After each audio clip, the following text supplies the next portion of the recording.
어느 안식일에 예수께서 바리새파 사람의 지도자들 가운데 어떤 사람의 집에 음식을 잡수시러 들어가셨는데 사람들이 예수를 지켜보고 있었다.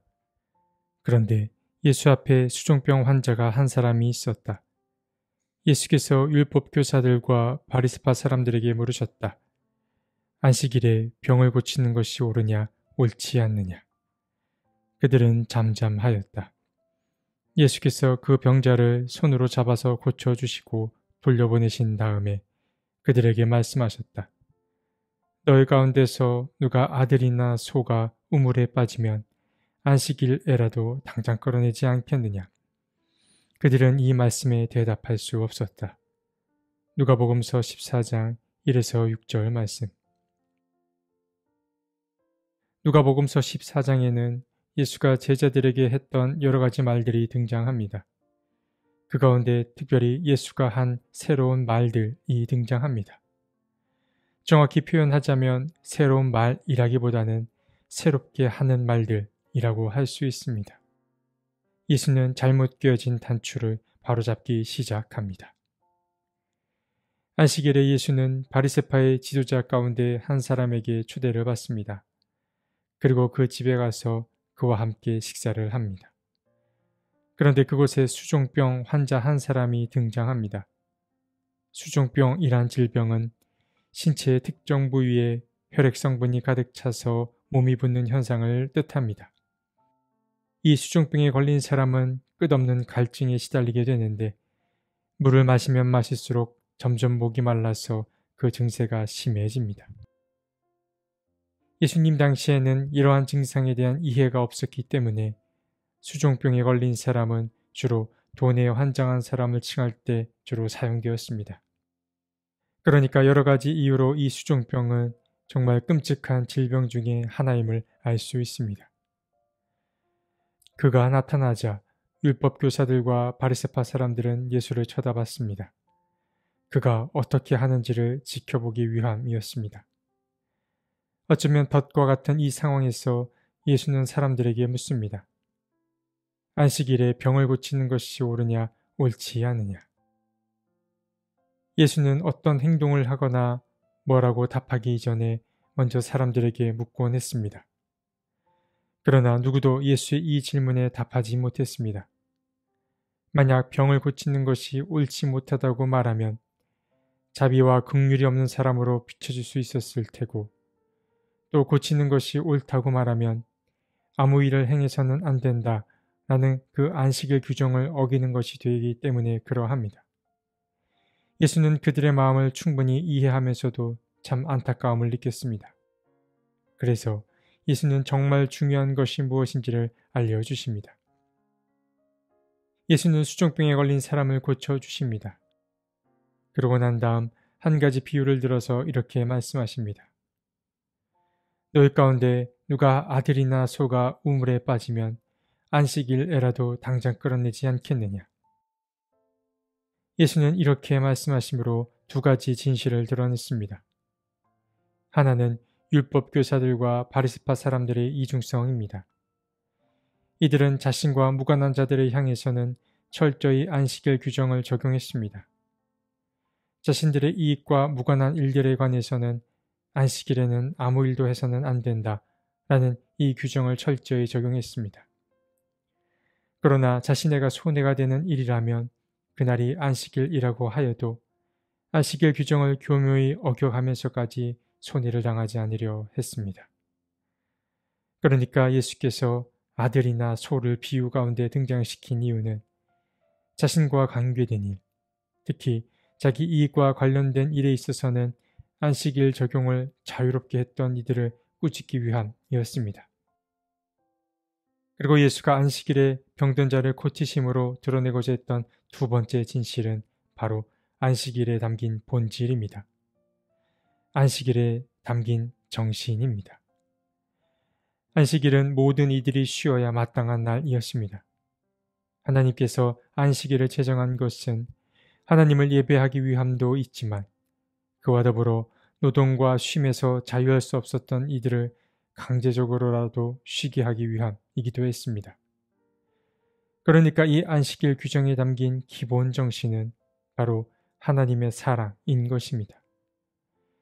그러나 시간이 지나며 안식일의 의미는 점점 퇴색되어 갔고 이를 악용하는 자들이 나타난 것입니다.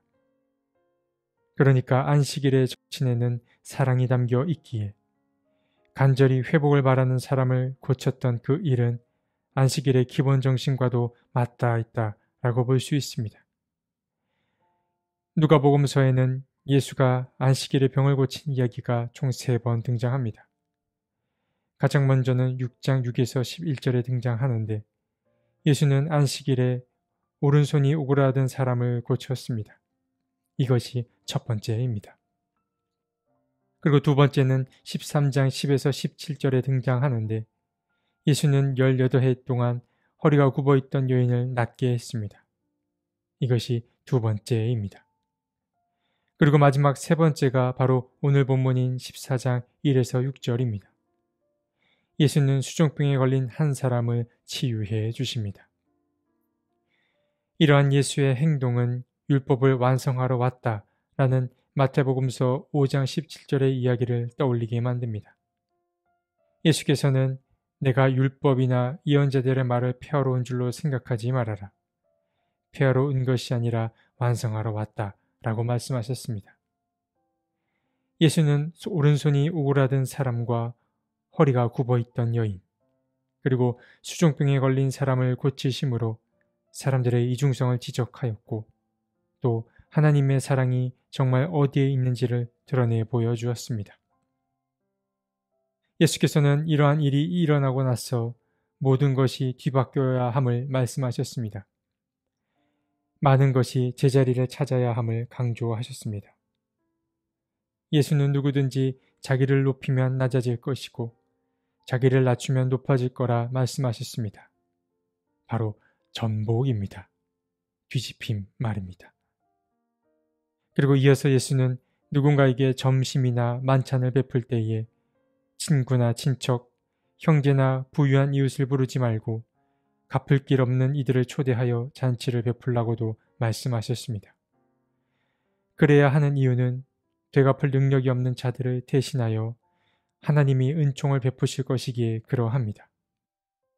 예수는 이처럼 당시에 들어볼 수 없었던 말, 아무도 쉽게 내뱉지 못했던 그 말을 한 것입니다. 예수께서는 사람들의 민낯을 드러내셨습니다. 특히 가진 자, 있는 자, 지금 배부른 사람들의 민낯을 드러내셨습니다. 사실 예수의 이러한 말씀은 우리를 불편하게 만드는 게 사실입니다. 지적을 당하면 불쾌하기 때문에 그러합니다. 그런데 바른 길을 찾는 데에는 어느 정도 비용이 드는 것은 어쩔 수 없는 일입니다. 최근 한 방송인으로부터 흥미로운 이야기를 들었습니다.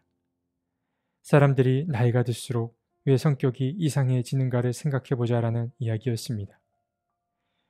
여러 가지 이유가 있을 터인데 그 가운데 하나는 훈육이라는 것을 직접적으로 당한 지가 오래되었기 때문일 수도 있다라고 그는 말했습니다.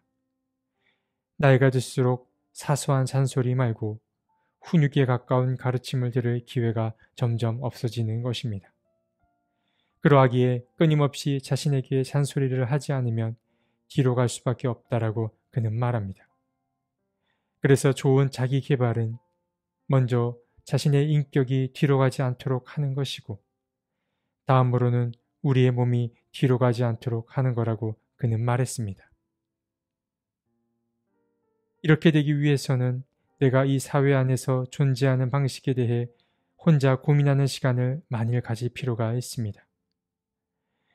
우리가 신앙생활을 하는 이유 가운데 하나도 바로 이런 이유가 있는 것입니다. 우리는 예수 그리스도 안에서 바른 길을 찾길 원합니다. 그러나 바른 길을 찾는 데에는 비용이 듭니다. 고통과 수고라는 비용이 수반됩니다. 그런데 고통과 수고를 지불하여 바른 길에 들어서면 우리는 훨씬 가벼워진 자신을 발견하게 될 것입니다. 이것이 비용을 들여서라도 바른 길을 찾는 이유가 되는 것입니다. 예수께서는 안식일의 정신을 바로 잡음으로써 하나님의 사랑이 어디에 있는지를 드러내 보이셨습니다. 그리고 예수는 본래의 자리를 잃은 것들을 뒤집음으로써 흐트러진 것들을 바로잡으려 하셨습니다. 지금 우리는 예수와 같은 편에 서서 예수가 하고자 하시는 일을 함께하고 있는지 돌아봐야겠습니다. 아니면 그 반대로 예수가 하고자 하는 그 일을 가로막고 있진 않은지도 돌아봐야겠습니다. 오늘 하루 자신을 깊이 성찰하는 그런 하루가 되었으면 좋겠습니다. 하나님, 위험을 무릅쓰면서까지 하나님의 사랑을 드러내신 예수를 봅니다. 우리는 예수 편에 서서 그 일을 돕는 사람으로 살고 있는지요? 혹은 예수의 반대편에 서서 예수가 하고자 하는 그 일을 가로막고 있진 않은지요? 주님, 도와주셔서 우리가 주님 안에서 바른 길을 찾게 도와주옵소서. 아멘.